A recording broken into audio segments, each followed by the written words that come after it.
जिंदगी कैसा बना डाला ये सपनों का शहर, जिंदगी कैसा बना डाला ये सपनों का शहर।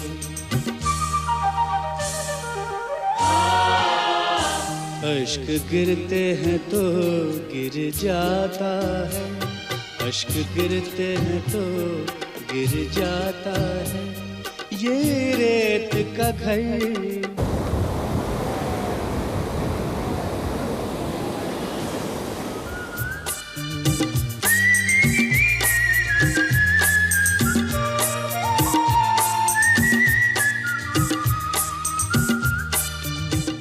तो बच्चन जी ने मुझसे कहा कि देखो, अंग्रेजी पढ़ो, अंग्रेजी पढ़ाओ, मगर लिखो हिंदी में।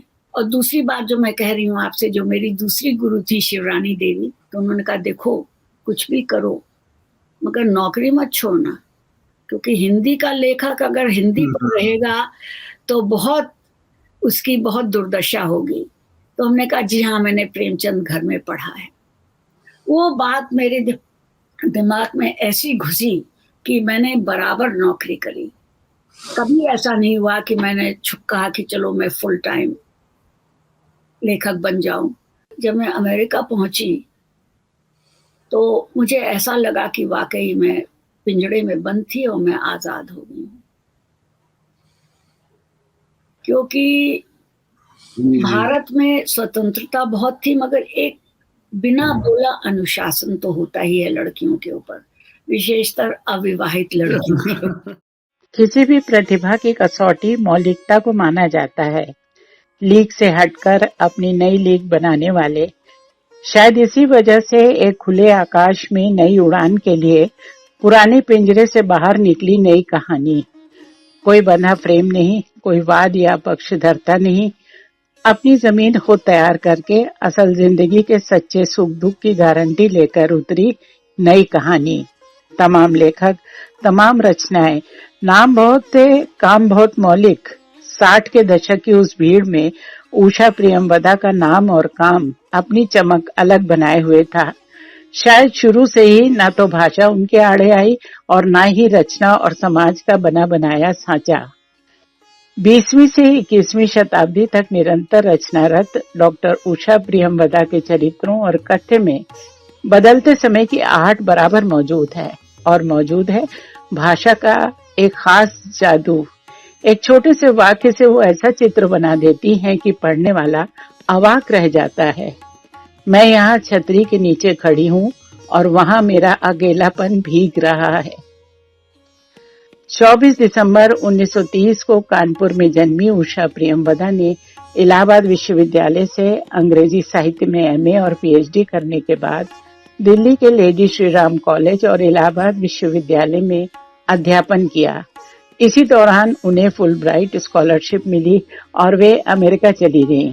अमेरिका के ब्लूमिंगटन, इंडियाना में 2 साल पोस्ट डॉक्टरल अध्ययन करने के बाद 1964 में विस्कॉन्सिन विश्वविद्यालय मेडिसिन में दक्षिण एशियाई विभाग में सहायक प्रोफेसर के पद पर उन्होंने काम शुरू किया। डिपार्टमेंट ऑफ इंडियन स्टडीज में वो एडवांस्ड लेवल पर हिंदी पढ़ाती थीं। उनके कोर्सेज सिर्फ भाषा के अध्ययन तक सीमित नहीं थे, बल्कि उनमें व्यापक रूप से लोकप्रिय विषय जैसे आधुनिक भारतीय सिनेमा, महिला सशक्तिकरण, भारतीय लोक गाथाओं और परंपराओं को शामिल किया गया। उषा प्रियंवदा ने अनुवाद के क्षेत्र में भी काफी उल्लेखनीय काम किया। उन्होंने मीराबाई और सूरदास की भक्ति संबंधी हिंदी कविताओं का अंग्रेजी में अनुवाद किया। भारत में इनका प्रकाशन साहित्य अकादमी ने किया। इस समय हिंदी में कहानी उपन्यास लेखन के क्षेत्र में अग्रणी डॉक्टर उषा प्रियंवदा पर काफी शोध हुए हैं। 60 के दशक से आज तक निरंतर रचनारत उषा प्रियंवदा को वर्ष 2007 में केंद्रीय हिंदी संस्थान द्वारा पद्म भूषण डॉक्टर मोटूरी सत्यनारायण पुरस्कार से सम्मानित किया गया। उन्हें अंतर्राष्ट्रीय वातायन शिखर सम्मान भी प्रदान किया गया। 1962 में प्रकाशित उषा प्रियंवदा का पहला उपन्यास 55 खंबे लाल दीवारें आज तक लोगों के जहन में ताजा है। 2021 में डेजी रॉकवेल ने इसको अंग्रेजी में ट्रांसलेट किया है।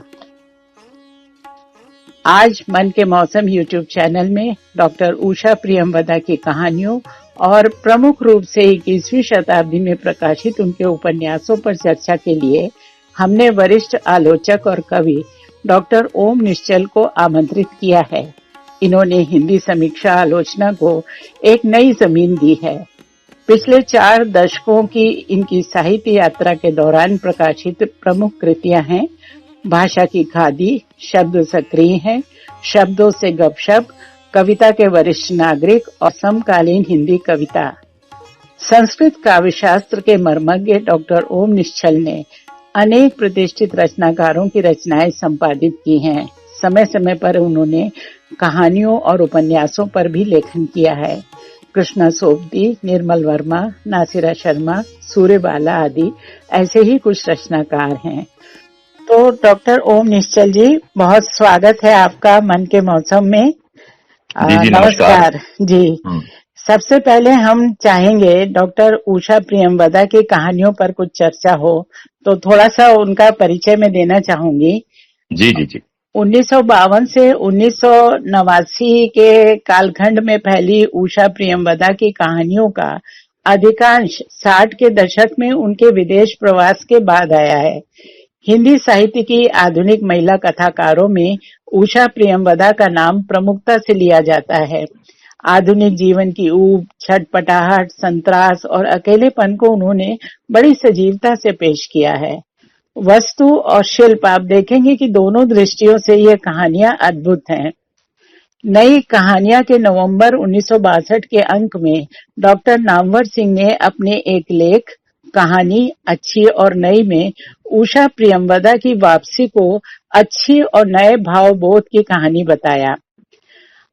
वापसी में गजाधर बाबू 35 साल तक रेलवे में नौकरी करने के बाद एक घर वापसी का सुखद एहसास लेकर लौटते हैं, लेकिन परिवार उनको बोझ समझता है। यहाँ तक कि उन्हें अपनी पत्नी की भी उपेक्षा झेलनी पड़ती है।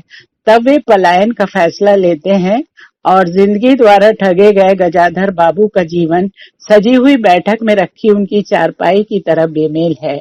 घी और चीनी के डिब्बों में डूबी हुई पत्नी भी उनकी तकलीफ नहीं समझ पाती। तो ओम निश्चल जी, 1962 से आज तक इस कहानी का प्रभाव आप देखेंगे जस का तस बना हुआ है। मैं चाहूंगी डॉक्टर उषा प्रियंवदा की कहानियों पे चर्चा से आप अपनी बात शुरू करें। जी जी, बहुत धन्यवाद नीलम जी। जी। उषा प्रियंवदा का होना हिंदी में और खास तौर पर हिंदी के कथा संसार में जी। एक नई उपलब्धि है। नई उपलब्धि इसलिए कि जैसे हमारा साहित्य विभिन्न कालखंडों में बटा हुआ है, विभिन्न परिस्थितियों में बटा हुआ है। देश और काल की परिस्थितियां हमारे विषयों को प्रभावित करती हैं, हमारे लेखन, हमारे सोच को प्रभावित करती हैं, हमारे जीवन को प्रभावित करती हैं। उसी तरह से हिंदी में जिस आधुनिकता का आगमन जैसा कि समाज में हुआ, वैसा ही हमारे जीवन में हुआ, हमारे लेखन में हुआ जी। और उसका प्रभाव न केवल उषा प्रियंवदा पर बल्कि नई कहानियां आंदोलन के माध्यम से आने वाले अनेक कथाकारों पर पड़ी। जी जी। उषा प्रियंवदा जी की अधिकांश जो कहानियां हैं या ये कहें कहानी संग्रह हैं जी। वे सब लगभग आप ठीक करें 60 के दशक से शुरू हुई और लगभग 8वें दशक के अंत तक उनका जो महत्वपूर्ण कथा संसार है कहानियों का वो आ चुका था जी। तो एक तरह से कहा जाए कि 60, 70 और 80 यानी लगभग 3-4 दशकों का जो उनका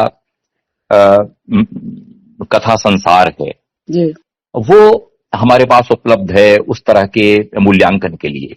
यद्यपि उन कहानियों से ज्यादा वे अपने उपन्यास या उपन्यासों से चर्चित हुई, जिनमें कि उनके पहले 2 उपन्यास बहुत ही एक तरह से तेजस्वी कथा लेखन की उपलब्धियों के रूप में रेखांकित किए गए। 55 खंभे लाल दीवारें और रुकोगी नहीं राधिका। और यही वह एक लैंडमार्क है, एक पहला हस्तक्षेप है विशद कथा संसार में, औपन्यासिक कथा संसार में, जिससे वे जानी गई।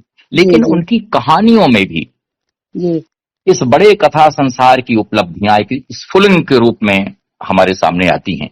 यो तो उन्होंने बहुत सारी कहानियां लिखी हैं, जिसमें कि हम देखें कि मान और हठ, जिंदगी और गुलाब के फूल, ये बड़ी चर्चित हुई। वापसी, परम्बुलेटर, छुट्टी का दिन, कोई नहीं, सुरंग, मछलियां, पुनरावृत्ति और आधा शहर। और फिर बसंत आया नाम से उनका कहानी संग्रह था, वो भी, और एक कोई दूसरा। तो इस तरह इनके पास जो कहानियों का संसार है, लगभग मुझे लगता है कि 50-60 अच्छी कहानियों का संसार है। जी, 5 कहानी संग्रह हैं उनके, और 3 उनके विशिष्ट चयन हैं, मेरी प्रिय कहानियां, संपूर्ण कहानियां और प्रतिनिधि कहानियां। जी जी जी जी। तो वही मैंने कहा, लगभग 4 दशक में उनका कथा संसार जो फैला हुआ है। बाद में उनका ध्यान उपन्यासों की तरफ गया। तो उसमें मुझे ऐसा लगता है कि जो हमारी जिंदगी में आधुनिकता का प्रवेश है, जिसमें पीढ़ियों का अंतराल है, लड़कियों को मिलने वाली तालीम है, स्त्री जागरण है, और बहुत सारे आंदोलन जो स्त्री को लेकर धीरे धीरे शुरू होना होते हैं, तो उनका प्रभाव उनकी कहानियों पर पड़ा है। जैसे हम देखें कि मान और हठ कहानी, तो उसमें अमृता और मुकुल की शादी होती है, और हमारे यहाँ बेमेल विवाह की अपनी एक परंपरा है। आप इसको उस रूप में देखें। अमृता बहुत सुंदर है, लेकिन कहीं न कहीं कोई गरीबी है, कोई बाधा है कि उसकी शादी मुकुल से होती है, जो बहुत ही असुंदर है। हमारे यहाँ संस्कृत में कहा गया है, यह सुंदरः तद वनिता कुरूपा, या सुंदरी सा पति रूपहीना, यत्रो भयम तत्पुत्रस्य नास्ति, विधेर विचित्राणि विचेष्टितानि। लड़की सुंदर है तो लड़का सुंदर है, लड़का सुंदर है तो लड़की सुंदर है। तो ये हमारे यहाँ जो एक विधि की विचित्रता है, इसमें क्या कहें। और हमारे यहाँ कहा जाता है कि शादियां ऊपर से रचाई जाती है, नियति का उसमें रोल होता है। तो अमृता और मुकुल की शादी होती है, और पत्नी सुंदर है तो वो चाहती कि उसको मान मिले, पति उसके समक्ष बहुत विनयशील होकर प्रकट हो।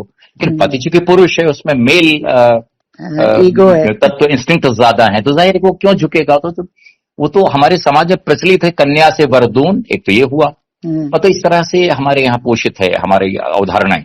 और अगर पुरुष है तो पुरुष की सुंदरता का क्या मतलब है, पुरुष का अर्थशास्त्र देखना चाहिए। बहरहाल जो भी है, वो पिता के घर चली जाती रूठ कर, नहीं आना चाहती, नौकरी कर लेती है, पुणे चली जाती है, दूसरी शादी की बात उठाई जाती है, एक पत्र भी उसे झूठा सा शायद शादी का कोई भेजता है, उसे ग्लानि होती है।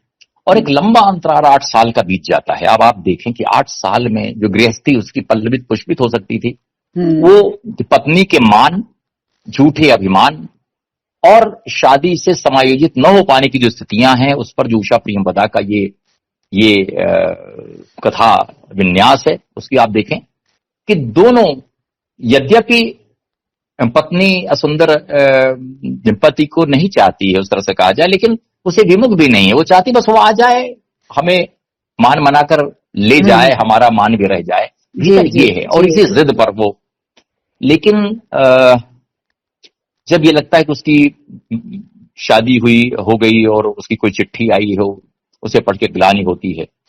लेकिन फिर वो पुणे में है कि एक दिन उसको निर्जन सड़क पर एक आदमी दिखाई देता है। वो देखती कौन है भाई, कुछ लिए हुए गोद में, ये इसको बुलाना चाहिए, और शायद आश्रय की तलाश में है। वो पुकारती है, सुनिए, और वो व्यक्ति उसका पता ढूंढते ढूंढते वहां तक पहुंच गया उसके दरवाजे पर। और वो देखती कि तुम, यानी आप मुकुल, और वो कहता मेरी पत्नी मर चुकी हैं और 8 सालों बाद भी मैं जैसे था वैसे ही हूं, ये बच्ची मेरे जिम्मे है। और वो तुरंत थोड़ी देर के इस इंटरेक्शन में बहुत वो करुणा उसके भीतर होती है और वो बच्ची को गोद में ले लेती है, अपने गले से लगा लेती है, वो दोनों जी एक हो जाते। देखिए कहाँ मान अभिमान और कहाँ अलगाव, और उसके बाद एक एक सुखांत यहाँ पर वे जीवन में लाती हैं कि जी तमाम असुंदरताओं के रहते हुए भी जीवन को सुधारा जा सकता है, भूल चूक से कि जी प्रायश्चित से बहुत बड़ी सीख है इसके अंदर, जीवन को और सुधारा जा जीवन सकता का बहुत बड़ा अनुभव है। वैवाहिक जीवन में जिस तरह की गलतियां लोग करते हैं फिर पछताते रह जाते हैं, है। जी उसका जी बहुत बड़ा उदाहरण है ये कहानी। जी जी जी। ये जो पाश्चाताप है, ये जो भूल चूक है, ये जीवन का एक आभूषण है। किम क्षमा निर्मनस्विता, अगर किसी ने गलती कर दी है तो उसे क्षमा करने का अधिकार है, क्षमा मांगने का अधिकार है, और इससे जीवन संवर सकता है। तो यहाँ उषा प्रेमवता केवल यथास्थितिशीलता का वर्णन नहीं करती, बल्कि वो जिंदगी को एक सही राह भी दिखाती हैं। जी जिंदगी और गुलाब के फूल में देखें हम्म, कि एक बच्चे की नौकरी नहीं लगती, वो घर का लाडला है। हमारे यहाँ पुत्रों के प्रति विशिष्ट स्नेह का मामला देखा जाता है, लेकिन अगर नौकरी नहीं है तो लड़के भी उसी तरह से अपमान का शिकार होते हैं।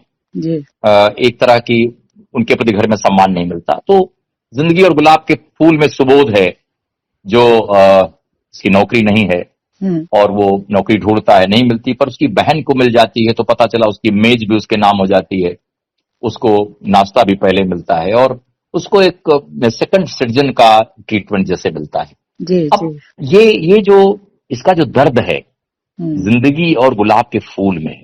और हमारे यहाँ तो कहा गया है, नानक ने कहा है कि निर्धन आदर को न दे। धन नहीं है और नौकरी नहीं है तो वित्त नहीं है। जी जी ये शाम न वित्त क्या है कि जी सनरह कुलीन, ऐसा कुछ है। जी यस्यास्ति वित्त सनरह कुलीन, वित्त नहीं है तो व्यक्ति कुलीन नहीं है। हमारा समाज वित्त पोषित समाज है, वित्तानुगामी समाज है। अगर अर्थ है तो आप हमारे काम के हैं। इसी तरह से हमारे समाज की व्यवस्था है। व्यक्ति अच्छे गुणों से सुशोभित है, अच्छी नौकरी नहीं है तो उसे उस दृष्टि से देखते हैं। तो इस तरह की जो समाज में दृष्टियां हैं, एक बेरोजगार पुत्र के लिए घर में भी, यानी अपने घर में ही वो किस तरह से असमानता का शिकार है, उस पर ये कहानी फोकस करती है। और आज तो बेरोजगारी का जो दौर है उसमें कितने सुबोध हैं जिनकी नौकरी नहीं लगी है, और कितने अबोध हैं कि वे अपने अपमान को पहचान भी नहीं पाते हैं। वापसी कहानी आप देखें, एक ऐसा बुजुर्ग व्यक्ति है जो रिटायरमेंट के बाद आया है कि सुख से जीवन गुजारेगा, लेकिन घर में जो बेटा है, बेटी है, माँ है, सब अपने अपने सुखों के लिए और अपने अपने मतलब उनके बिना रहने के अभ्यस्त हो चुके हैं ना, तो वो उनको एक लगता है कि ये व्यवधान कहाँ से आ गए। वो लगता है गजाधर बाबू का प्रवेश अब उनकी प्राइवेसी में हस्तक्षेप है जी, और वो बस वो पैसा देते रहे, अपनी पेंशन का राशि देते रहे, उतना काफी है। और आप देखें कि किस तरह से धीरे धीरे करके गजाधर बाबू अपमान का शिकार होते हैं और जबरदस्ती उन्हें कोई नौकरी ढूंढनी पड़ती जहां पर वो जाके समय बिता सके और इन लोगों का चेहरा न देखना पड़े। जी, जी। तो ये कितनी बड़ी कहानी। और आज आप जानते हैं कि हमारे समाज में जो ओल्ड एज होम का प्रचलन है, लोग अपने जीते जी ओल्ड एज होम में अपना रजिस्ट्रेशन करा रहे हैं, जो जानते हैं उनके बच्चों के पास समय नहीं है। और अगर बच्चे हैं, योग्य हैं, तो उनके पास समय नहीं, या तो दूसरे शहरों में हैं, अपने घर में हैं, तो वे नाकारा हैं, वे अपने इस दायित्व से वंचित हैं कि बुजुर्ग के लिए, अपने पिता के लिए क्या करना चाहिए। तो ये कहानी भी सीख देती है। तो गजाधर बाबू जैसे कितने लोग हैं, तो समाज का ये जो सेगमेंट है उस पर एक बड़ा फोकस है। इसके आगे चलकर ओल्ड एज होम और जो विदेशों में परंपरा है कि बूढ़े लोगों को खटाल की तरह बाहर किसी उसमें डाल दिया जाता है और एक हफ्ते में कोई देखने चला जाता है, एक औपचारिकता है। तो ये जो हमारे भीतर अकेलापन बन रहा है, बुजुर्गों के से जो अलगाव का वातावरण तैयार हो रहा है, लोग एकल परिवार के अभ्यस्त हो गए हैं, वो इसकी ओर ये कहानी जो इशारा करती है। एक और कहानी उनकी कोई नहीं, जिसमें अक्षय और नमिता हैं। अक्षय नमिता उसे पसंद करती है, लेकिन वो एक अच्छी पढ़ाई लिखाई के लिए बाहर गया है और बाहर से एक दो दिन के लिए आया है, शायद एक दिन के लिए आया है। वो उससे आता है, बातचीत करता है और फिर वो एक रोमांटिक एहसास पैदा होता है। वो कहीं पास की जगह पे घूमने जाते हैं और लेकिन वो पूछती कि आप कितने दिन के लिए आए हो, तो कहता है कि बस 1 दिन के लिए आया हूं। तो इस 1 दिन को सुनकर वो बहुत उदास हो जाती है। तो लेकिन वो चला जाता है और वो अपनी चारपाई पर लेटी हुई जैसे उसे ट्रेन की सीटी सुनाई देती है, जिसमें अक्षय, जिसके प्रति उसने लगभग अपनी एक प्रीति जताई थी, वो अब नहीं है। अब वो जा रहा है। शायद एक तरफा प्रेम हो सकता है, ये तरफा प्रेम के भी अपने भटकाव होते हैं। जी। और इसमें कथाकार कहती है, देह पर से भटकटैया के कांटे चुभने लगते हैं। एक शायर ने कहा है कि हम थे उदासियां थी, खामोश गुलमोहर था, हम दर्द भी न गाते तो क्या बयान करते। क्या बात है। तो ये दृश्य। दूसरा, जो स्त्रियां यहाँ इनकी कहानियों में आती हैं, जी जी, वे व्यक्तित्ववान हैं, इसके बावजूद कि अभी जो स्त्री की दुनिया है वो इतनी अग्रसर नहीं हुई है जहां पर वे समाज या घर की कर्ता बन सकें। अभी भी कहीं ना कहीं पुरुष के हाथ में एक नियंत्रण है, जिस नियंत्रण की व्यवस्था में स्त्रियां रहती हैं। जी। जैसे कहा था ना कि छोटी सी निज जिंदगी में जी ली हैं जिंदगियां अनगिन, मुक्तिबोध में। छोटी सी निज जिंदगी में जी ली हैं जिंदगियां अनगिन, जिंदगी हरेक ज्वलित ईंधन का चंदन। और स्त्री का जो संसार है आज के इस पुरुष वर्चस्ववादी संसार में, चूंकि आज आप देखें कि जितनी आधुनिकता का समावेश जीवन में हुआ है, जितनी स्वतंत्रताएं हमें मिली हैं, पुरुष और स्त्री में जितनी असमानताएं थी वो बहुत खत्म हुई हैं, यानी बहुत कम फासले रह गए हैं लड़के और लड़की के पालन पोषण में। लेकिन उसके बाद भी आप देखें कहीं कहीं ऐसी एक कशिश है कि स्त्री अपने स्त्री होने को लेकर कभी कभी अभिशप्त होती है। पुरुष की स्वतंत्रताएं जितनी हैं उस हद तक उसे स्वतंत्रताएं आज भी नहीं हासिल। जी जी। तो एक नसीम निकहत का एक शेर है कि मैं बहुत खुशरंग अरमानों की चादर थी मगर, मैं बहुत खुशरंग अरमानों की चादर थी मगर, मुझको मेरी जिंदगी ने ओढ़कर मैला किया। और ऐसी अनेक कहानियों में, यहाँ तक उपन्यासों में भी जब स्त्रियां देखते हैं, वे कहीं एक ऐसे चौराहे पर खड़ी हो जाती हैं कि क्या करें जी। तो वे बियर विद दिस सिचुएशन की स्थिति में आती हैं और अपना मुकाम बनाती हैं, अपने निर्णय को अपनी तरह से लागू करती हैं अपने जीवन में। लेकिन स्त्री है तो उसके साथ पीड़ाएं हैं, उसके साथ छल हैं, उसके साथ पुरुष की चालाकियां हैं। और अगर प्रवास में है तो प्रवास में भी कोई धोखा उसे दे रहा है। और उस तरह की जो निश्चिंतता है उनके यहाँ पात्रों में वो नहीं है। जहाँ वैभव है, ऐश्वर्य है, उसके भीतर भी बहुत दबे छुपे ऐसे अंश हैं जिनसे गुजरते हुए, जिस यथार्थ के बारे में बाद में जब पता चलता है तो बहुत क्षोभ होता है। एक स्त्री जिससे निहायत प्रेम करती है, उसने ये बात अंत तक क्यों छिपाई, जैसे कि हम आगे चर्चा करेंगे अल्प विराम में। जी जी। वो इसी तरह की कहानी है जी। और वो इस तरह से है। तो उषा प्रियंवदा का जो कथा संसार है, जो कि इलाहाबाद से ताल्लुक रहा, उत्तर प्रदेश से ताल्लुक रहा, और इसलिए आप देखें कि उनकी कहानियों में साहित्य के प्रति रुझान है। वे कुछ किताबों का जिक्र करती हैं, बच्चन का जिक्र करती हैं, मधुशाला का जिक्र करते हैं, उनके पात्र करते हैं। तो जाहिर है कि कहीं ना कहीं उनके भीतर एक साहित्यिक संस्कार ऐसे पैदा हुए हैं। और नई कहानियां का जो दौर था जहां से उभरी हैं, जब उस दौरान बहुत सारे कथाकार इनके समकालीन जो सामने आए। लेकिन उषा प्रियंवदा जी को चूंकि बाद में प्रवास में जाना पड़ा और वो दूर देश बस गई, लेकिन भारतीय समस्याओं से उन्होंने अपनी कहानियों का रुख नहीं मोड़ा।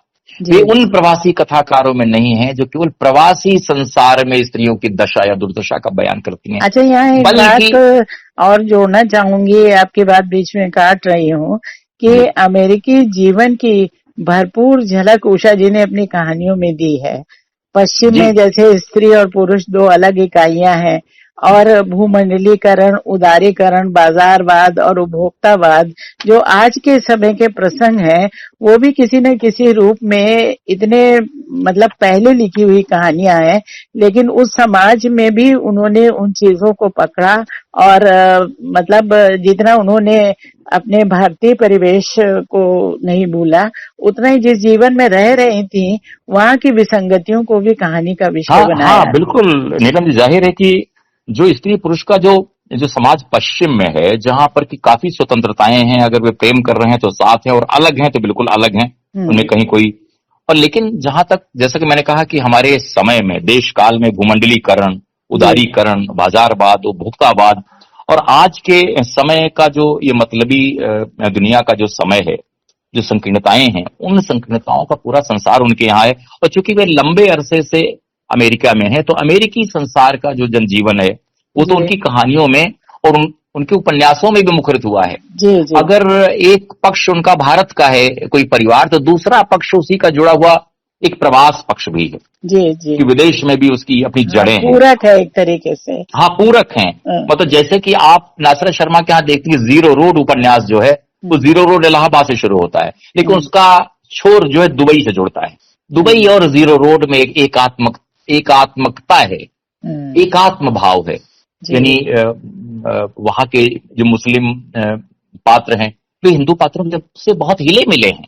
मतलब जीरो रोड और उसकी जो एक अवध की दुनिया है और जो दुबई का एक संसार है, कभी कभी इस तरह का बोध भी होता है। ये नासिर शर्मा जी के यहाँ है, अवध का कल्चर है, सब कुछ है। इसी तरह से इलाहाबाद का जो अपना प्रयाग का देखा सुना संसार है, वो तो नॉस्टैल्जिक रूप से या एक अवचेतन में उषा प्रेमवदा के है ही। और उनके पात्रों में बहुत सारे पात्र आपको मिलेंगे जो इन क्षेत्रों से ताल्लुक रखते हैं, दिल्ली से ताल्लुक रखते हैं, वे बंबई से ताल्लुक रखते हैं और दिल्ली का वर्णन बहुत उन्होंने किया है। तो जाहिर है कि जो देखी सुनी दुनिया है, जो देखा सुना भारत है, वहां से वे अपनी कहानियों को जोड़ती हैं, अपने उपन्यासों को जोड़ती हैं। और पाश्चात्य परिवेश से तो जाहिर है उनकी कहानियों और उपन्यासों को जुड़ाव है ही। तो ये बात आपने सच कही है कि हर तरह के स्त्री पात्र उनके यहाँ हैं।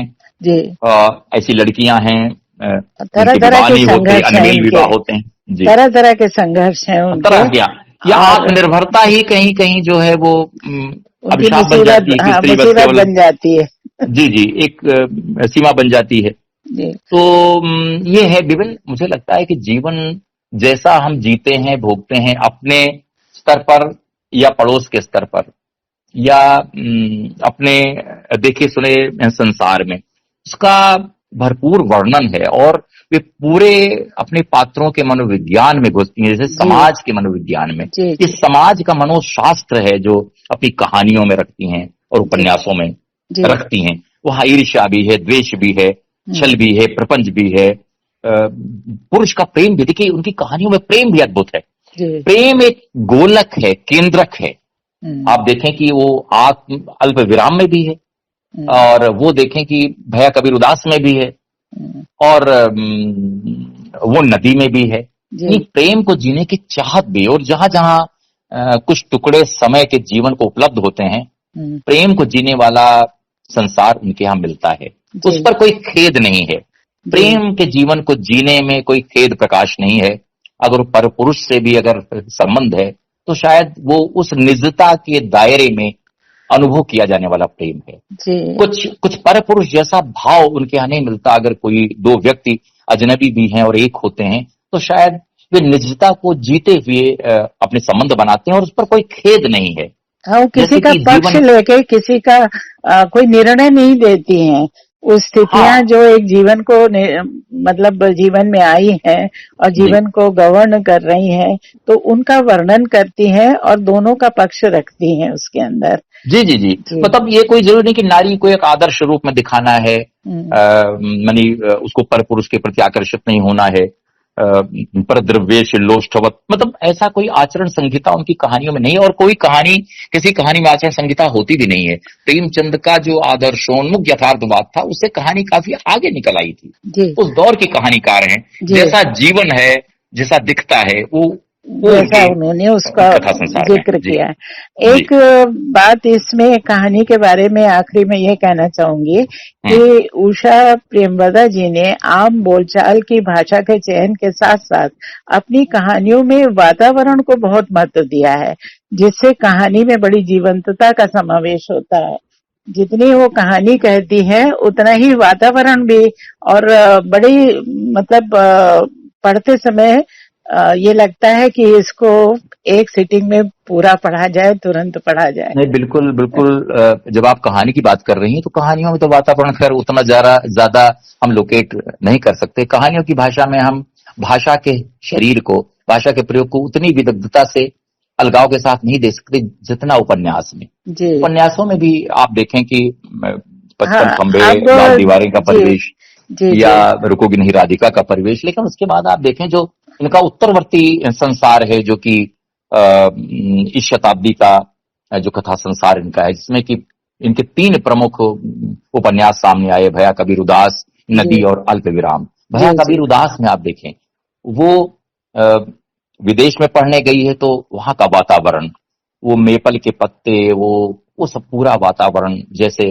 एक झरता हुआ समय है, बहुत खुशनुमा। लेकिन जब वो उदास हो जाती है और ये पता चलता वक्ष कैंसर है, तो आप देखें कि वो वातावरण वैसा ही उदासियों का बुनने लगती हैं। फिर जब वो गोवा जाती है और अपने ही शिष्य के पिता से मिलती है, शेषेंद्र से, तो एक और दुनिया बनती है। लेकिन वहां भी समायोजन जब नहीं होता और उनके जीवन में एक और पुरुष का प्रवेश होता है, तो आप देखें कि वो गोवा का परिवेश कितना अच्छा लगने लगता है। तो मुझे लगता है जब जीवन में प्रेम होता है, प्रेम का उदय होता है, तो वैसा ही संसार निर्मित होने लगता है। जी जब उदासियों का संसार वो सामने लाती हैं, तो उसी तरह से सारा वातावरण बुनने लगती है। तो निश्चित रूप से भाषा और वातावरण के चयन में, उसके विन्यास में उषा प्रेमवदा जी सिद्धहस्त हैं। इसलिए भया कबीर उदास की भाषा में कभी कभी कविता जैसी लगने लगती, जी और कई कई जगह इनके संवाद इतने स्ट्रेट फॉरवर्ड हैं।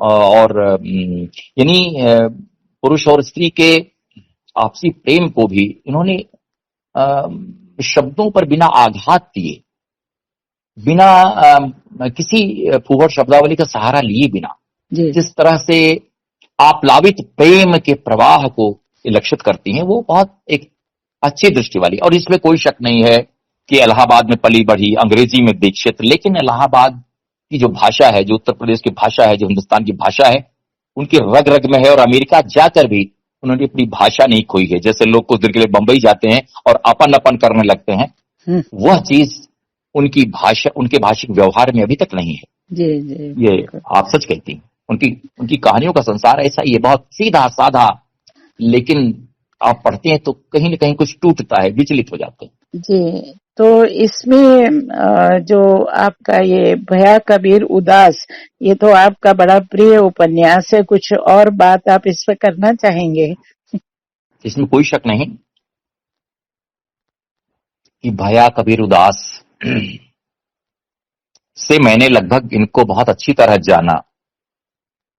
जैसा कि इनकी कीर्ति तो 55 खंबे लाल दीवारें, रुकोगी नहीं राधिका और शेष यात्रा से बनी, जहां की वैयक्तिक अंतर्द्वंद, अंतर संघर्ष, असामंजस्य और असमंजस के बीच डोलती व डिगते हुए आत्मविश्वास को सहेजते हुए नीड़ के पुनर्निर्माण तक के लिए प्रतिशत स्त्री चेतना का संसार इनके यहाँ दिखता है। लेकिन वहीं पर इन्होंने ये जताने का प्रयत्न भी किया कि स्त्री उपेक्षिता नहीं रही, उसके भीतर नई स्त्री के गुणसूत्र विद्यमान है। यही कारण है कि अपनी संजीदा और बिंदास अभिव्यक्ति, ये भी आप भाषा के स्तर को इससे चिन्हित कर सकती हैं कि भया कबीर उदास एक ताकतवर नमूना है जी, जहां स्त्री चरित्रों से अलग एक ऐसी युवा स्त्री का दुखद वृत्तांत उन्होंने बुना है, जो वक्ष कैंसर से ग्रस्त होकर अपने प्रिय अंग को गंवा बैठती है।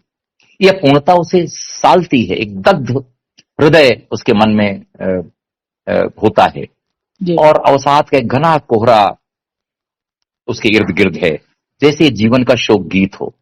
जी। याद होगा कि ज्ञानेंद्र पथ की एक कविता है, वे दो दांत तनिक बड़े। वो एक स्त्री है जो सुंदर भी है और दो दांत तनिक बड़े हैं, वही उसकी पहचान बन जाती है। वो जी। मंजू श्रीवास्तव उसका नाम रखते हैं। और अंत में लिखते हैं कि कौन आएगा दृढ़ दंत वराहावतार उबारनहार, मानी दृढ़ दंत वराहावतार, कोई ऐसा कोई अवतार, कोई ऐसा दूल्हा उबारनहार इस स्त्री के लिए कब आएगा।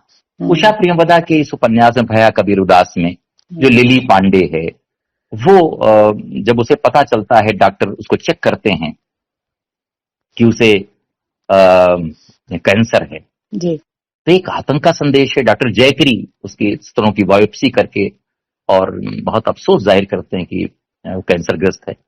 अब ये जो एक सुनकर, पहले डॉक्टर से सुनना ही आदमी को सुन्न कर देता है। भारत से इतिहास में डॉक्टरेट करके और लौट कर अपने उप कुलपति पिता के विश्वविद्यालय में प्रोफेसर बनने का लक्ष्य है उसका, जी। और विदेश आ पहुंची है अध्ययन के लिए। अध्ययन के बाद उसे जाना है, लेकिन उसके सारे सपने मटिया मेट हो जाते हैं, कैंसर के एहसास से दग्ध होकर झुलस जाते हैं। और उसके सामने अपनी सहेलियों वसुंधरा, अपर्णा और युथिका के चेहरे मिल जाते हैं, जिनका जीवन कैंसर के साइलेंट किलर ने छीन लिया। लेकिन डॉक्टर जैकरी जब कहते हैं कि भाई दोनों स्तनों को निकालना पड़ेगा, उसका चेहरा, अब आप सोचिए कि कैसे इस दृश्य को रूपांतरित करती हैं उषा प्रियंवदा, जो कि कर्मफल इसे मान सकते हैं, नियति मान सकते हैं, इत्तेफाक मान सकते हैं, या फिर उत्तराधिकार, क्योंकि उसे पता है कि नानी की मृत्यु भी छाती के फोड़े से हुई थी। सोचिए, अब आप कैंसर के इस तत्व को आप देखें कि तीनों उपन्यासों में कैंसर के तत्व हैं, तो अगर आप पढ़ती जानती, तो लिली अपनी उदासियों को डायरी में उपनिबद्ध करती है। ये भया कबीर उदास का जो ये प्रमुख अंश है, डायरियां, डायरी में जो उसकी मनोदशा होती है, वह एक व्याधिग्रस्त स्त्री की मनोदशा है कि कैसे उसकी शादी होगी, उसके जीवन में प्रेम आएगा कि नहीं आएगा। और इसी बीच में उसकी भेंट जो है अपने विद्यार्थी रघु के पिता से होती है, शेषेंद्र राय से, जैसा कि मैंने जिक्र किया।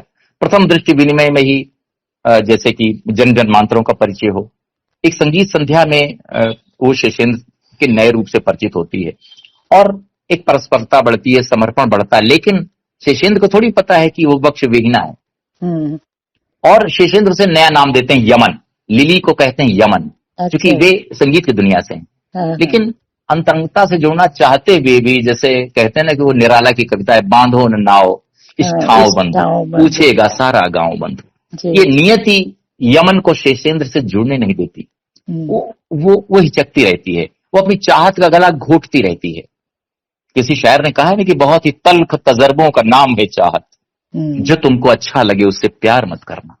और शायद ये लिली के भीतर है कि वो अपूर्ण है, अपने को अपूर्ण मानती है स्तनों के बिना, उस सौंदर्यधायी अंगों के बिना, और उसे सीधी सपाट अपना जो वक्ष है सीधा सपाट, वो बहुत ही उसे जैसे अधूरापन देता है, अधूरापन, उसका शोक बनाती है। आप देखें ऐसी स्त्री के संसार को, एक एक दिन की डायरी को आप खुद अपने मन में सोचें। लेकिन आप जानते हैं कि ईश्वर ने सबको कहीं न कहीं एक मुक्ति का रास्ता भी दिखाया है, दिखाता है भी। जी। उसके जीवन में बनमाली का प्रवेश होता है, जो बिजनेस में पटु है और कविता और संगीत का शौकीन है, आध्यात्मिकता पर जिसकी पकड़ है। एक कॉटेज में गोवा में ठहरी है, शायद गोवाई जगह है। बाद में पता चलता है कि ये बनमाली तो वही है जो बचपन का बनराज है, उसके पिता का ब्रिलियंट स्टूडेंट, तो नए रूप में पाकर मुग्ध उठती है। तो उसे फिर जीवन से कल्ले फूटते दिखाई देते हैं और परस्पर दोनों में खिंचाव पैदा होता है। माँ की भी इसमें एक प्रच्छन्न सहमति होती है। तो कुल मिलाकर एक स्वस्थ युवा पुरुष उसके पसीने की महक यमन महसूस करती है, लेकिन फिर अचकचाकर पीछे हट जाती, हिचक कि वो अपूर्ण है, अगर वनमाली को पता चला तो क्या होगा। तो वो जो जिस भाषा में कहा है उषा प्रियंवदा ने, वो वनमाली के पास आना चाहती है पर हिचकती है, मतलब सोचती है, वो इसमें संवाद है कि मैं किसी को पकड़ कर नहीं बैठी हूँ, हथेलियां खुली हैं और मैं रीति, एकदम रीति, कब किस मुकाम पर आकर सब कुछ चुक गया, रंग गंध और बहुत दर्द है। और वो शेषेंद्र को याद करती है। शेषेंद्र से भी शायद इसी तरह वो उसने अपने को जुड़ने नहीं दिया होगा। लेकिन वनमाली के लिए एक दबी उत्कंठा है, एक नया अध्याय जैसे शुरू होने वाला है। अगर शेषेंद्र नहीं तो क्या वनमाली, तो शायद वनमाली से नैकट्य उसका बढ़ता है। अपूर्णता के बावजूद उसकी इच्छा जिजीविषा विराम नहीं लेती है।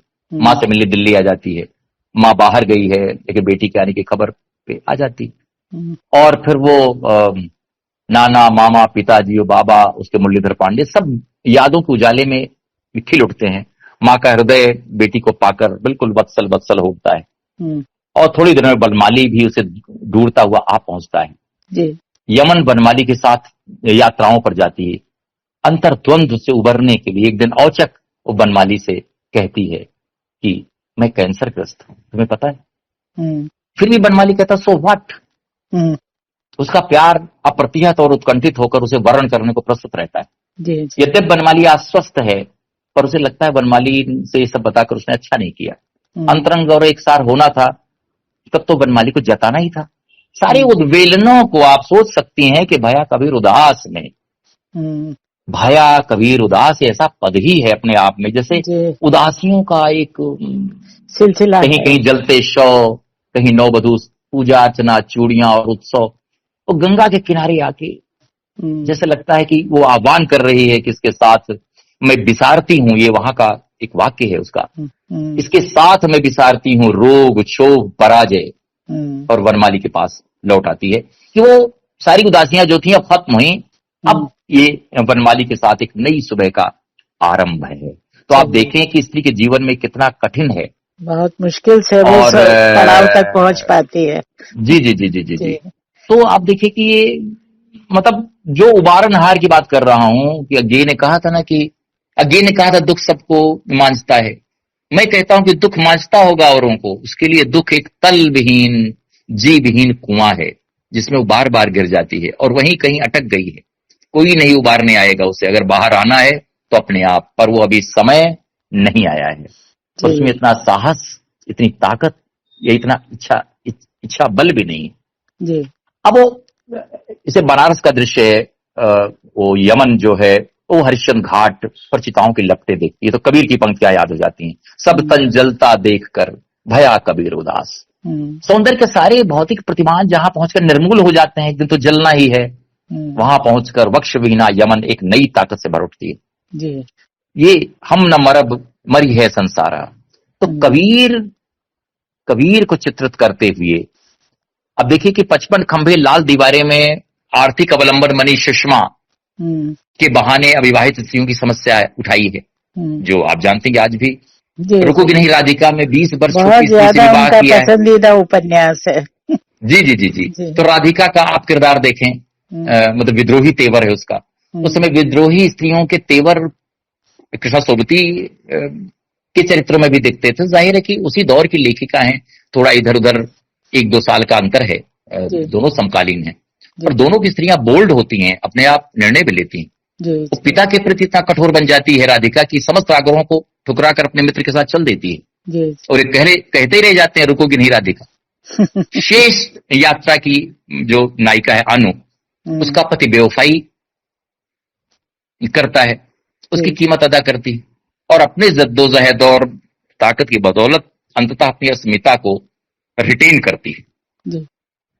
और भया कबीर उदास में लिली, जो अब संगीत के एक राग यमन की संज्ञा से विभूषित है, जिसे शेषेंद्र ने उसे नाम दिया, उसमें जीवन के नए कल्ले फूट रहे हैं। तो ये उपन्यास ऐसा है कि स्त्री एक दिन अपने रोग क्षोभ और पराजय किसी नदी में सिरा देती है और एक नई दुनिया को जीती है, अपनी अपूर्णताओं को अपनी योग्यताओं से पूर्ण करती हुई, किसी की हार्दिकता, मर्मस्पर्शिता और सहृदयता को जीते हुए। तो मुझे लगता है कि यहाँ क्या कहते हैं कि नीरज का ये गीत है कि जीवन नहीं मरा करता है, कुछ ऐसा है कि ऐसा कहा है उन्होंने कि कुछ भी हो जाए लेकिन जीवन जो है वो नहीं मरा करता, जीवन हर दिन पुनर्जन्म लेता है। इसीलिए आप देखें कि ये भी एक तरह का सुखांत उपन्यास है। हाँ, और आप देखें हमारे जीवन में आप देखें से कभी नहीं होते।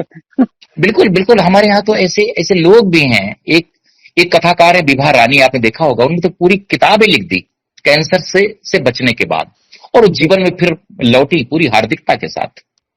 अच्छा, प्रतिभा इससे रानी ने पढ़ा था। थोड़ा आगे चलते हैं ओम निश्चल जी। जी 2016 में प्रकाशित उषा प्रियंवदा जी का उपन्यास नदी, जी जी जी, ये बहुत अच्छा उपन्यास प्रवासी है। स्त्री जीवन के संतरास की गाथा है और जी इसमें आधुनिक जीवन संदर्भों की कृत्रिमता और खोखलापन बड़ी जी सूक्ष्मता से उजागर हुआ है। तो जी। आपने तो इसका बहुत गहरा अध्ययन किया हुआ है, तो थोड़ा विस्तार से इस पर भी चर्चा करें आप। देखिए नदी उपन्यास भी बहुत ही भावुक कर देने वाला उपन्यास है, जी। और ऐसा कम होता है कि उपन्यास के किसी अंश को पढ़कर आंसू आ जाएं हम्म, और चित्त भावुकता के शिखर को छू ले। जब भी ऐसा हुआ है, लगा है कि कथाकार के भीतर भी जैसे कोई पोएटिक जस्टिस की कसौटी होती है। अरसे पहले पढ़ी पद्मा सचदेव की आत्मकथा बूंद बावड़ी के बाद ऐसा हुआ कि उषा प्रियंवदा के इस उपन्यास यानी नदी को पढ़ते हुए जी। मैं रोया हूं। अपने बेटे को जन्म देने के बाद दूषित डीएनए के कारण उसे ल्यूकोमिया ग्रस्त हो जाने व कठिन उपचार के बावजूद न बचने के कारण उस स्त्री का जो पढ़ा लिखा जाहिल पति है अपनी पत्नी आकाश गंगा को बेटे की बीमारी के लिए उसे दोषी मानते हुए उसकी अनुपस्थिति में असहाय छोड़कर भारत आ जाता है। तो निराश्रित गंगा आश्रय की खोज में यहां वहां भटकती है। जी। इसकी नायिका आकाश गंगा है, हम्म, लेकिन वो कौन सा अंश है जिसे पढ़कर मैं भावुक हो उठा। जी। इसका रहस्य बाद में खुलता है। हम्म, वह एक डॉक्टर के संसर्ग में आती है जिस डॉक्टर ने उसके बेटे का इलाज किया और नहीं बचा पाया। जब उसका पति भारत छोड़कर आ गया उसे धोखा देकर, तो किसी तरह से वहां बियर विद द सिचुएशन करते हुए वो विभिन्न पुरुषों के संपर्क में आती है और अपना समय बिताती है। उस वहीं पर उसको एक दिन एक डॉक्टर है जो कि अपने रूम में उसे जगह देता है कि आप यहाँ रह सकती हैं, अगले दिन या दूसरे दिन मुझे जाना है, फिर आप भी चले जाइएगा और मैं आपका टिकट कटा दूंगा भारत आप जाना चाहें तो। क्योंकि वो दोनों परिचित हैं और उनका मिलन होता है और उसमें शायद वो गर्भ धारण करती है और एक बच्चा, जैसे कि उस डॉक्टर को ये अपराध बोध होता है कि मैं उसके एक बच्चे को नहीं बचा पाया तो उसे एक शिशु उपहार में देके जाऊं, चाहे एक रात की मिलन का ही ये उपहार क्यों न हो। और अंततः वो शोध के लिए रवाना हो जाता है किसी दूसरी जगह। लेकिन अंततः जब वो बच्चा पैदा होता है तो समस्या होती कि इसको पिता का नाम कौन देगा। जब पुनः वो भारत जाकर और वहां सब चीजें देखकर मजबूरी में फिर विदेश लौटती है और जिस स्त्री के संसर्ग में उसे अपना जीवन बिताना पड़ता है उसका बड़ा फार्म हाउस है, उसके पति हैं, लेकिन स्त्री वो रुग्ण है, उसकी सेवा टहल करनी पड़ती है। बहरहाल वहीं पर किसी एक स्त्री को अपना बेटा ये सौंप देती जी। कि वो उसकी परवरिश करे और वो परवरिश करके बड़ा लड़का हो गया है। अंततः वह भी किसी बीमारी से ग्रस्त है, शायद वही कुछ डीएनए की बीमारी है, इसमें भी है। तो वो उस डॉक्टर से अपॉइंटमेंट लेकर उसकी माँ वहां पर उसका इलाज कराने जाती है। वो डॉक्टर से पहचान लेता है तो माँ से अभी बोल रहा है जी। वो उसे भेजते हैं कि तुम्हारी माँ वो है, और माँ को कितनी गरिमा दी है। जाहिर है कि जिसकी पत्नी है उसका ये बच्चा नहीं है, एक रात्रि के मिलन का परिणाम है ये बच्चा, लेकिन कितनी पवित्र इच्छा का परिणाम है ये। उनके संवाद हैं। हाँ, उन्हीं के क्लिनिक में मेरा ट्रीटमेंट हुआ, बेटा बोलता है। वो मिलने आया है बहुत दिनों बाद। वो मुझे देखते ही जान गए कि मैं कौन हूं। बहुत बाद में बताया कि मेरे पूरे चेहरे पर तुम्हारी छवि है। ऐसा मुझे तो नहीं लगता, मुझे भी नहीं, पर वो ऐसा ही बोले। थोड़ी देर दोनों चुप रहे तो एकदम से झुक गए हैं, बाल सफेद, चेहरे पर अनगिनत रेखाएं, पर आंखें अब भी नीली, हाँ गहरे सागर की तरह नीली, प्रखर मगर करुणापूर्ण। और जब वो मुझे छूते थे तो जैसे हमारा खून आपस में मौन वार्तालाप करने लगता था। वो मुझसे बोले थे, तन और मन दोनों से ही कोमल परंतु दृढ़, ऐसी मां से नहीं मिलोगे तो तुम एक अनुभूत अनुभव से वंचित रह जाओगे। उनका नाम है आकाश गंगा। और शायद ये वो संवाद है जिसमें मां को पूरी पवित्रता के साथ, मैंने नदी की शुचिता, जी, आकाश गंगा मलिन नहीं होती, राम तेरी गंगा मैली, गंगा तो मैली हो ही नहीं सकती, हमारी अवधारणा है। नदी तो पाप धोने वाली, वो टेम्स हो या गंगा हो या यमुना हो या गोमती। तो आकाश गंगा की शुचिता को उस बेटे का पिता, जैविक पिता, वो प्रमाणित करता है। और वो उषा प्रेमवदा के उपन्यास नदी की मां से बेटा मिलने आया है, जो अरसे बाद लंबी दूरी तय कर अपनी मां को देखना चाहता है। तो इस अंश को पढ़ते हुए मुझे लगा कि वाह, ये जो अभी भी एक तरह का उषा जी का मां के प्रति, भारतीय मूल्यों के प्रति झुकाव है, वो शायद यही कारण है कि विदेश में रहकर वहां के मूल्यों को वे भारतीय मूल्यों के बरक्स तुलनीय दृष्टि से देखती। यहां भी आप देखें कि स्त्री के साथ धोखा हुआ है जी। एक पति उसे छोड़कर चला गया है, उनकी अनुपस्थिति में वो जैसा भी जीवन है उसका वर्णन करती है। और कितनी असहाय स्थिति में छोड़ के गया है कि उसके पास कोई भी वापसी का कोई साधन कुछ भी नहीं छोड़ के जाते। इतना अमानवीय है वो, तो अकल्पनीय है जिस तरीके से, जिस हालत में, मतलब जिसकी ब्याहता है वो उसको कैसा छोड़ के जाता है। और दूसरी तरफ दूसरा व्यक्ति है जिससे सिर्फ एक रात का रिश्ता है, वो उसको माँ का दर्जा भी देता है और उसकी संतान से भी मिलाता है। इतना बड़ा रहस्य उसके सामने खोलता है। जी जी बिल्कुल, आप सही कह रहे हैं कि, लेकिन आप देखिए कि इस माँ को भी माँ बनने के बावजूद अपने बच्चे को गोद दे देना पड़ता है। जी जी। उसे मतलब एक डॉक्टर दंपति को वो गोद देती है, और उस स्त्री के कहने से, जिस स्त्री के यहाँ बाद में, जिस स्त्री से इसकी मुलाकात कैंसर से ग्रस्त अपने बच्चे को बचाने के दौरान हॉस्पिटल में होती है, जी। उसी मरीज दोस्त के बाद ये फिर भारत से वापस लौटती है और जीवन के कठिन मोड़ों से गुजरती है, वहां पर अपना जीवन यापन करती है। पर उस पर यह दबाव पड़ता है कि वो इस संभावित बच्चे को जो उसके पेट में है उसको एक निसंतान दंपति को गोद दे दे, क्योंकि उसी में उसके बच्चे की भलाई। तो उसे अपने मातृत्व स्नेह से वंचित भी होना पड़ता है, मजबूरी बस अपने मातृत्व भाव पर पत्थर रखकर ऐसा करना पड़ता है जी।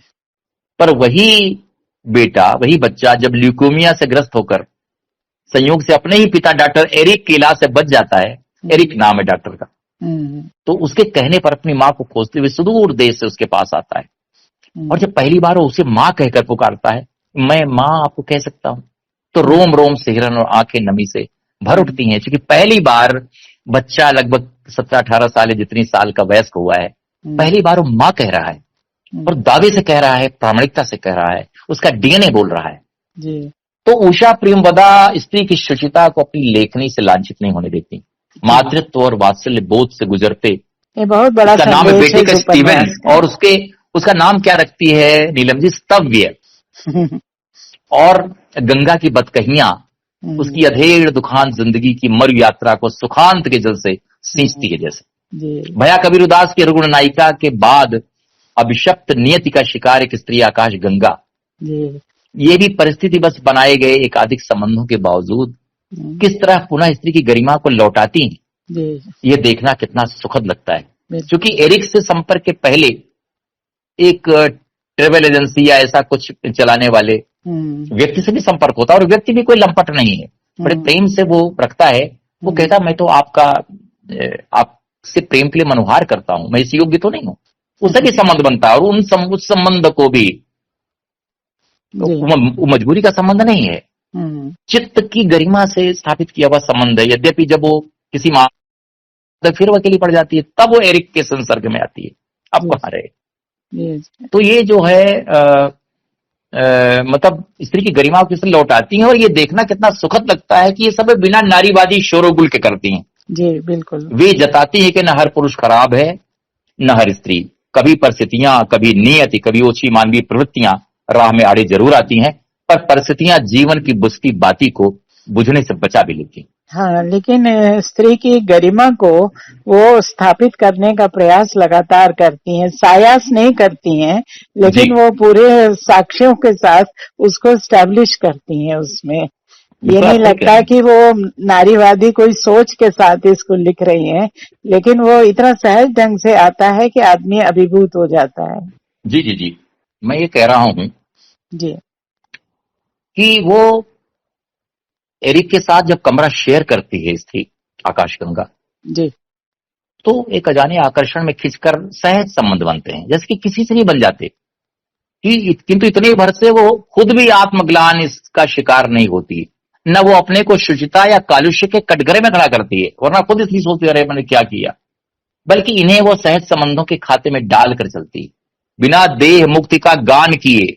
ये नोट किया जाए, बिना देह मुक्ति का गान किए, ये कथाकार की उदारता है कि वह केवल इस कारण से स्त्री को कटघरे में खड़ा करने की परिस्थितियां उत्पन्न नहीं होने देता। जी और मैं ये मानता हूं कि कथाकारों के अपार संसार में केवल 6 उपन्यास लिखकर एक भरोसेमंद लेखिका का गौरव हासिल करने वाली उषा प्रियंवदा हिंदी विश्व के उन चुनिंदा कथाकारों में हैं जो कम लिखकर और जिन्होंने मानव जीवन की विशिष्टताओं को, गहराइयों को, उनके मनोविज्ञान को गहरे उजागर किया है।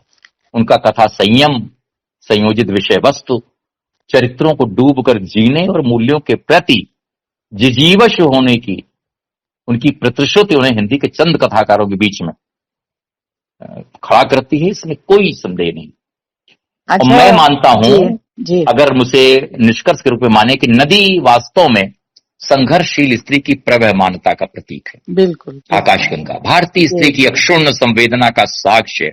बहुत सही नाम, टाइटल जो रखा है, शीर्षक बहुत ही मुफीद है इसका। जी, और आप देखें कि वहां पर जो वत्सल वत्सल होता है यमन के भीतर वनमाली का प्रेम ग्रहण करके, यहां भी आप देखें कि निराशाओं की घटाटोट के बावजूद कि पूरा जीवन पूरी बदहाली में कट गया, पति की बेवफाई में, फिर किसी के शरण में, फिर डॉक्टर के संसर्ग में, और उसके बाद उस स्त्री की सेवा टहल उसके पति की लगभग रक्षिता बनकर जीवन जीते हुए भी इस तरह जीवन का अधिकांश बिता देने वाली आकाशगंगा का स्त्रीत्व भी अंततः जब बेटा मिलने आता है आखिरी पन्नों में, आखिरी जीवन के मोड़ पर, आखिरी जीवन यानी औपन्यासिक जीवन, वो स्त्री अभी इतनी बूढ़ी नहीं है, तो वात्सल्य की फुहार से नहाकर उसका मन भी वत्सल वत्सल होता है। यानी नदी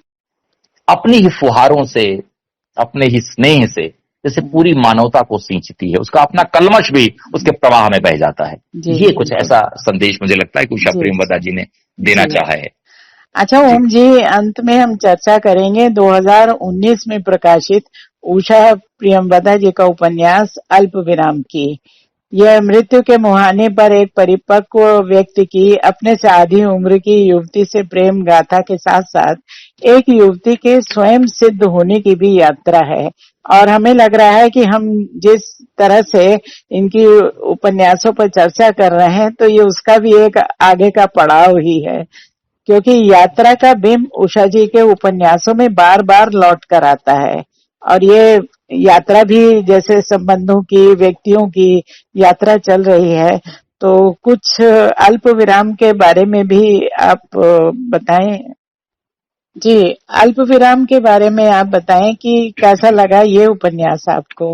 अल्प विराम भी बहुत ही कुशलता से बुना हुआ उपन्यास है, और इसमें भी एक स्त्री है जो तमाम प्रेम से गुजरती है। ये एक्चुअली कहा गया कि इसकी विषय वस्तु का फ्रेम जो भी हो, इसके केंद्र में प्रेम है जी, और इस प्रेम को जीती भी है। उसके जीवन में प्रेम 2 बार आता है, और कैसे आता है, वो भी परिस्थितिवश। सच है कि जीवन की उत्तर वय में, या कहें कि मृत्यु की कगार पर खड़े परिपक्व व्यक्ति का प्रेम अपनी उम्र से आधी वय की स्त्री से होता है। ये प्रेम उद्दाम नदी की तरफ बहता भी है दोनों संबंधों के बीच, उम्र की सीमाओं को लांघता फलांघता। स्त्री परिपक्व वय के व्यक्ति से प्रेम जरूर करती है, पर स्वयं निर्णय लेने की क्षमता से भी भरी है, स्वावलंबी किस्म की स्त्री है। अब आधुनिकतावादी जीवन के प्रतिबिंब, जैसा कि मैंने कहा कि उषा जी के कथा संसार में झांकते हैं। वे अपना निर्णय किसी पात्र पर नहीं थोपती। नियति या समय के साथ समायोजन उनके पात्रों में झलकता है। जी। बियर विद द सिचुएशन वाली स्थितियां भी बहुतेरी आती हैं, जिनसे उनके पात्र गुजरते हैं। जी। 310 पेज के इस उपन्यास में एक पात्र प्रबाल श्रीवास्तव है,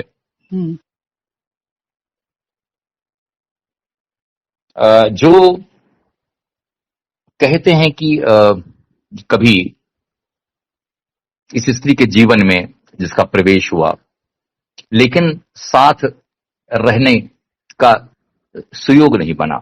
जी। वो अमेरिका पढ़ने के लिए आया होता है कि अचानक ये पता चलता है दुर्घटनावश वो समुद्र में डूब गया है। लेकिन उसमें भी एक चालाकी बरती गई है। वो जिस स्त्री से जुड़ा हुआ है, वो स्त्री चालाकी से उसका ओवरकोट और उसके पेपर्स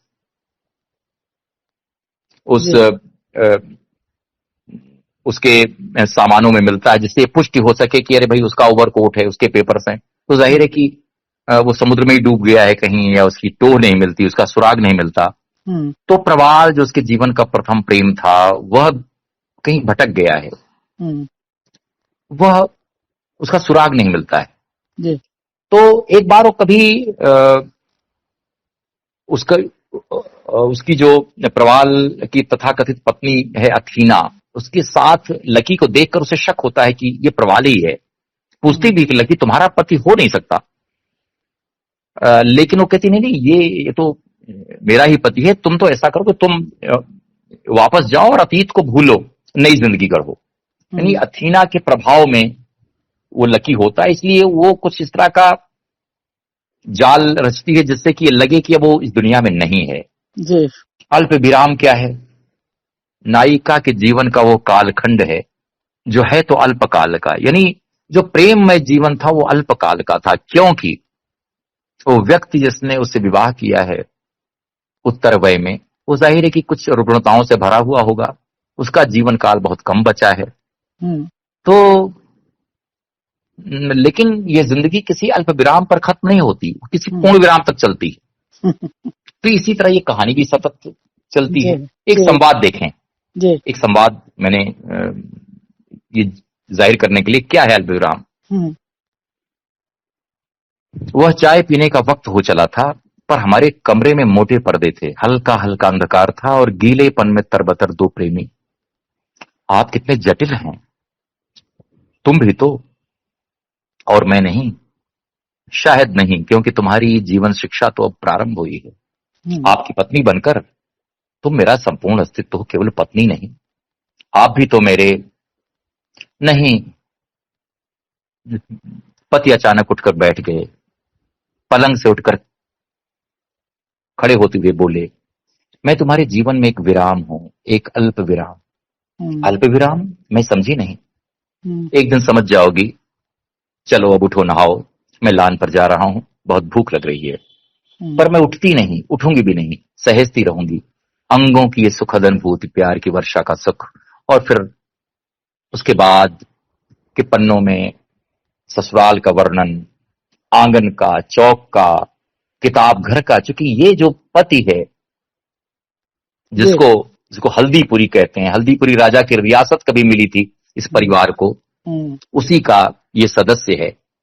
ये पढ़ने लिखने वाला बंदा है, वार एंड पीस पढ़ता है और लगातार वार एंड पीस की चर्चा होती है। शायद उसकी नायिका कथाकार की निगाह में है। और फिर ससुराल का वर्णन, जेठ, बड़की भौजी और इत्यादि इत्यादि।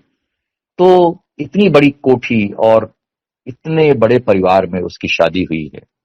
पर बड़की भौजी एक रहस्य खोलती है। बात देखें कि पात्रों के रहस्य कैसे बड़की भौजी खोलती हैं। यहाँ के मर्द ऐसे ही होते हैं, बातचीत में कह रही हैं, यहाँ के मर्द ऐसे ही होते हैं। पहला ब्याह रीति रिवाज से, उम्र बढ़ी तो दूसरी ले आए, मेम साहब जो अंग्रेजी बोले।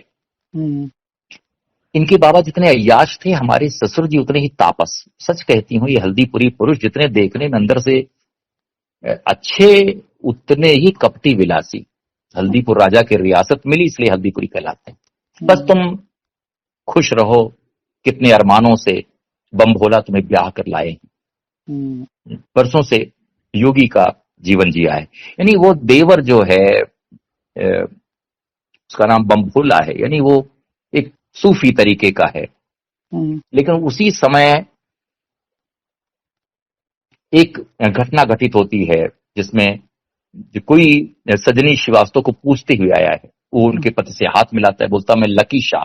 संयोग से लकी शाह वही प्रबाल है जो अंततः इसे बोस्टन में मिलता है, जो कि अथीना का पति होता है और जिसने उसको ऐसी परिस्थितियां पैदा की कि लोग ये जाने कि वो इस संसार में नहीं। वो पति से कहता आप बहुत भाग्यशाली हैं कि आप इनके पति हैं। और वही कहता है कि हम लोग एक साथ पढ़ा करते थे, ऐसा कुछ अपना या कहीं मैं मिला था इनसे। हाँ, ये कहता है कि मैं इनसे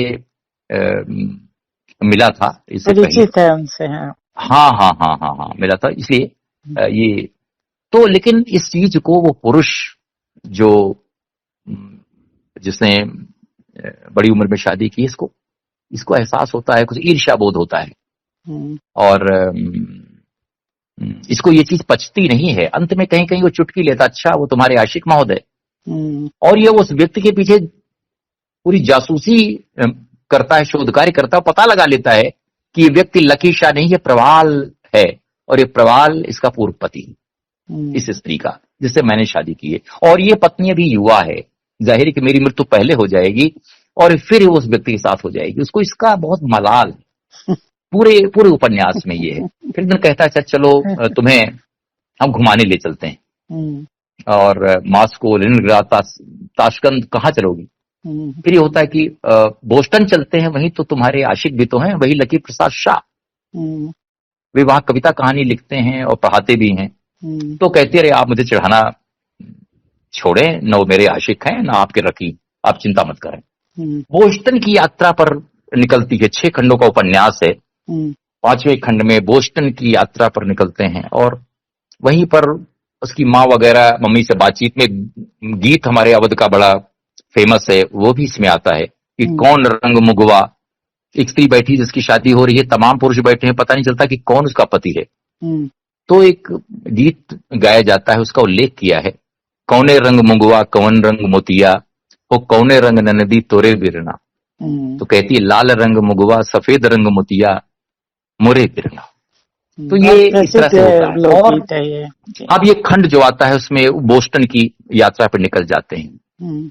दिल्ली छूट गई है, भोपाल छूट गया है घर, बीच में पति का, और बीच में क्या होता है, रास्ते में ही उसके पति जो हैं वो अचानक संज्ञा शून्य हो जाते हैं, हाथ ठंडे हो जाते हैं।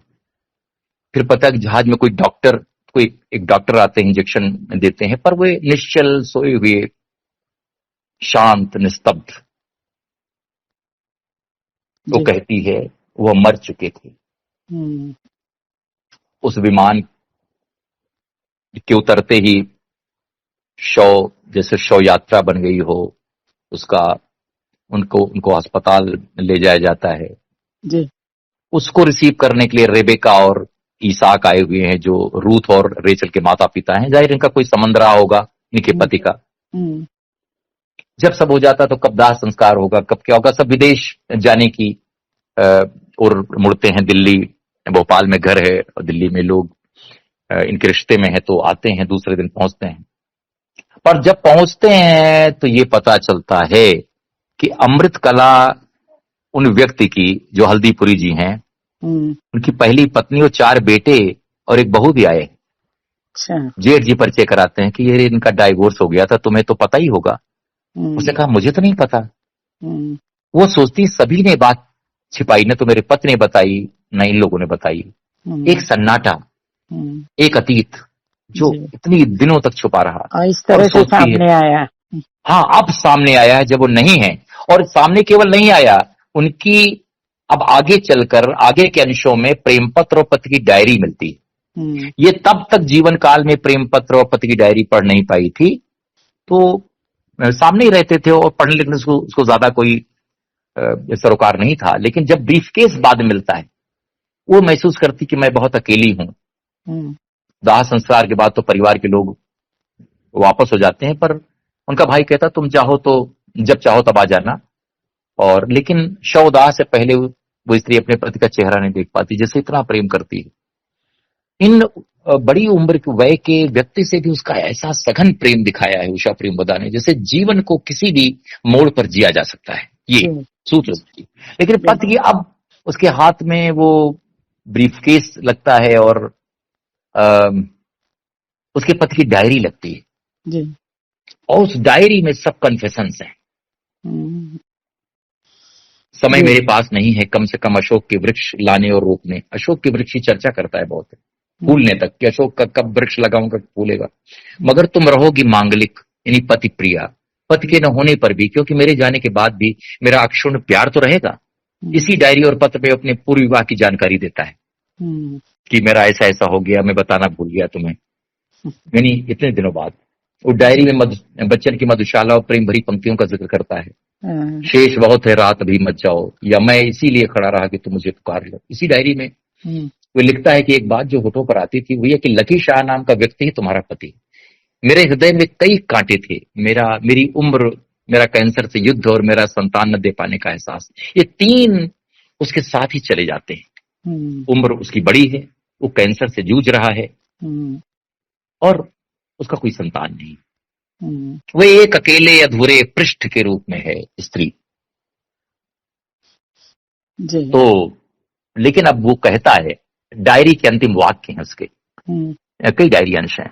आप रोएंगी, ठोकर खाएंगी, पर अपने को उठाने का सामर्थ्य आप में आ गया है।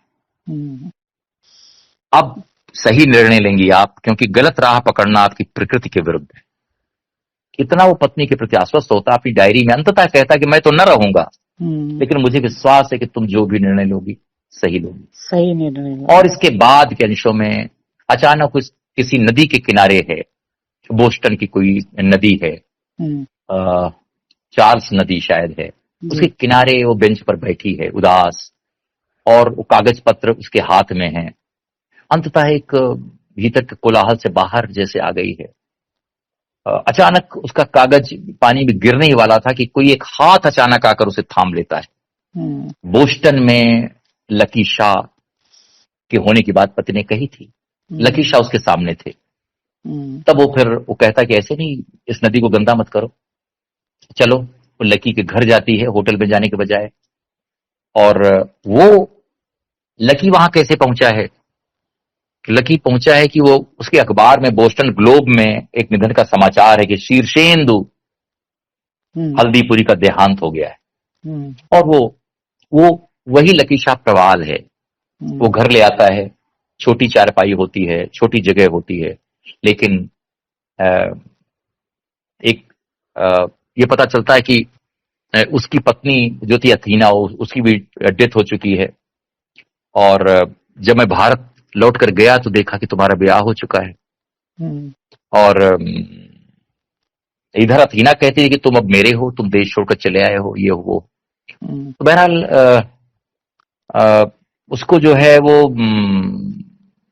अब लकी शाह प्रवाह का जो प्रवाल का जो अस्तित्व है वो एक हो जाता है, क्योंकि दोनों वही हैं जिसके बारे में पत्नी ने शोध किया और जो कि इस स्त्री का भी अतीत है। तो कहती है वो, तो अब तुम कौन हो, लकी या प्रवाल? कहता निश्चय ही प्रवाल। इस रात के बाद हम दोनों चुप आलिंगनबद्ध पलंग रहे। और ये मतलब इस तरह से वो कहती कि मैं फिर प्यार में डूब गई, क्योंकि इस प्यार में एक ठहराव है, एक आश्वस्ति है, एक संभावना है। अच्छे से दोनों एक दूसरे को जानते हैं। वो कहती है कि इस रात मुझे प्रवाल से एक शिशु चाहिए जो अपने पहले पति से नहीं पा सकी। शायद उन्हें नहीं पता कि मेरे मन में क्या चल रहा है। आप जहां भी होंगे, अपने पति को संबोधित करके कहती है, मन में तोष होगा क्योंकि आपकी प्रिया ने आपको सब कुछ दिया, पर अब वो देगी जिसकी ललक लिए आप इहलोक से चले गए। उसे वह मिलेगा जो बहुत चाहते हुए भी न दे सके। वो नींद में एक सपना देखती है। ध्यान आता है कि बड़की भौजी आंगन में खड़े हैं, पत्नी हाल है, गोद में एक बच्ची है, वो मुस्कुरा रही है, भेद भरी मुस्कान, यानी वो नताशा लड़की जैसे वार एंड पीस की हीरोइन हो। मैं उसे छूने के लिए हाथ बढ़ाती हूँ कि मेरी आंख जो खुल जाती है। ये अचानक वो सपने में चली जाती है, जिसकी नींद फोन की पिंग से टूटती है। भाई का संदेश है कि हम लोग कन्याकुमारी में जीजा जी का विसर्जन कर दिया है, अस्थियों का, और तुम अपना ख्याल रखना। उपन्यास यही बंद हो जाता है। अब आप ये देखें कि यहां भी स्त्री जो है वो इसका शिकार होती है, उसे सही बात नहीं बताई जाती कि एक 4 बच्चों के पिता से उसकी शादी हो रही है, क्योंकि और ये भी एक अच्छे बड़े परिवार की लड़की, लेकिन अंततः धोखे का शिकार होती है। और ये अंत में जब वो नहीं रहते तभी पता चलता है कि ऐसा हुआ है जी। और थोड़े ही दिन के स्नेह का ये जो संसार था उसको पूर्णता से जीती है। इसके पन्ने गवाह है उपन्यास के कि उस कालखंड को भी उसने बड़े मन से जिया है। जी जी। और उम्र का फासला प्रेम में कोई मायने नहीं रखता, इस बात को उषा प्रेमवदा ने सिद्ध कर दिया और शायद जीवन में भी सिद्ध है। हमारे यहाँ ऐसा अनेक उदाहरणों से हमें बात जान सकते हैं जी। और दूसरी ये है कि लेकिन कुछ सपनों के मर जाने से जीवन नहीं मरा करता है, जैसा कि नीरज की पंक्ति दोहराई थी। तो एक सपना मर जाता है तो दूसरे सपने का उदय होता है। शेषेंद्र या जो भी इनका नाम है, ऐसा ही कुछ नाम है, शीर्षेंदु। शीर्षेंदु हल्दीपुरी नहीं है तो जीवन समाप्त नहीं हो गया है जी। उसके जीवन का पहला प्रेम लकी उर्फ प्रबाल अब सामने है और वही जीवन का यथार्थ है। तो कुछ सपनों के मर जाने से जीवन नहीं मारा करता है। बहुत सही संदेश है। और अल्प विराम भी जितने भी उनके जीवन में आए, आखिर उनमें उनको पूर्ण विराम भी मिला। निश्चित रूप से अभी वे लगभग 90-91 की हो चली हैं जी। और केवल 6 उपन्यास लिखकर मानव मन की गहराइयों को और अपनी किस्सा गोई की जो अटूट भाषा है, अविच्छिन्नता है, जो तार है मन को छेड़ने का, उनके पास बहुत ही सिद्ध है। और उनके उपन्यासों को पढ़ते हुए जब आप डूबते हैं तो सहज कथा भी नहीं है, वो कथा कहीं न कहीं उलझाव भरी भी है और उसे वे सुलझाती भी हैं ऊन के गोले की तरह। और इसमें कोई शक नहीं कि भाषा, विन्यास, मनोविज्ञान, मनोविश्लेषण, समाज की यथार्थवादी आधुनिकतावादी समझ उषा प्रेमवदा के कथा संसार में है और वही उन्हें अपने समकालीन कथाकारों, जिनमें कि अभी दिवंगता कृष्णा सोबती हैं या और कथाकार हैं हमारे समय के, उनसे 5 साल छोटे, वे जो रच रहे हैं उनमें उषा प्रेमवदा का कद इसीलिए बड़ा है कि वे ठहर कर लिखती हैं। वे हर तीसरे महीने उपन्यास का उत्पादन नहीं करती, कहानियों का उत्पादन इतनी संख्या में नहीं करती। आसान नहीं है, इतना आसान नहीं है इतना डूब कर लिखना जी। और इस उम्र उनके आगे कोई मायने नहीं रखती है, इसलिए क्योंकि लेखन यात्रा एक अनवरत चलने वाली प्रक्रिया है उनके यहाँ। जी जी जी जी। तो ओम निश्चल जी बहुत खास और अलग हैं डॉक्टर उषा प्रेमवदा। लेखन की लंबी यात्रा में थकान के उनका कोई नामो निशा भी नहीं है, शायद इसलिए भी कि हर बार वो कुछ नया और अलग रच कर अपनी ही बनाई लीक को छोड़ आगे निकल जाती हैं। तो ओम निश्चल जी आपका बहुत आभार। बहुत विस्तार से बड़ी संपूर्णता में आपने डॉक्टर उषा प्रेमवदा की कहानी और उपन्यास यात्रा के शिखरों का स्पर्श किया है। बहुत धन्यवाद। जो सुन रहे हैं उनको बहुत नई जानकारियां आज मिलेंगी। जी बहुत धन्यवाद। आपके मन के मौसम कार्यक्रम में उषा प्रेमवदा जैसे बड़े कथाकार को चर्चा में शामिल करना और उन्हें केंद्र में रखना एक बड़ी उपलब्धि है। और इस बहाने हम आज की कथा संसार के ग्राफ को, उसके सूचकांक को भी इतनी उच्चतर अवस्था में देख सकते हैं कि हमारे पास ऐसी कहानियों का, ऐसे उपन्यासों का भंडार है जहां पर जीवन है और जीवनोन्मुखता है जी, मरणोन्मुखता नहीं है जी। बिल्कुल बिल्कुल ये संदेश है। एक बड़े कथाकार जीवन से और आगे बढ़ने का संदेश देती हैं। जी जी, हर हाल में जीवन को आगे बढ़ते रहना है जी। और मुझे लगता है कि बाजरशवा के बहाने नामक अपने काव्य में कुंवर नारायण ने जिस तरह से बाजरशवा के पाश्चाताप को और उसकी भूल चूक को जिस तरह से सुधार का एक अवसर दिया जी और कहता है वो नचिकेता से, लौट आओ पुनः प्राणियों के बीच। जी उसमें ये भी कहा है कि जीव इस पृथ्वी पर मृत्यु का अंतिम वक्तव्य नहीं है, ऐसा। जी मतलब जीवन मृत्यु के बाद भी है। जी मृत्यु जीवन मतलब किसी जीव का अंतिम वक्तव्य नहीं है, मृत्यु के बाद भी जीवन है, मृत्यु उपरांत भी जीवन है।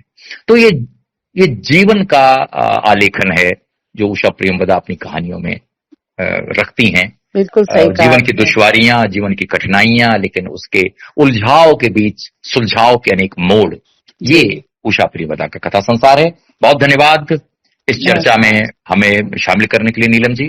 बहुत धन्यवाद आपका और हमें सुनने वाले श्रोताओं का भी नमस्कार। शुक्रिया जी। नमस्कार।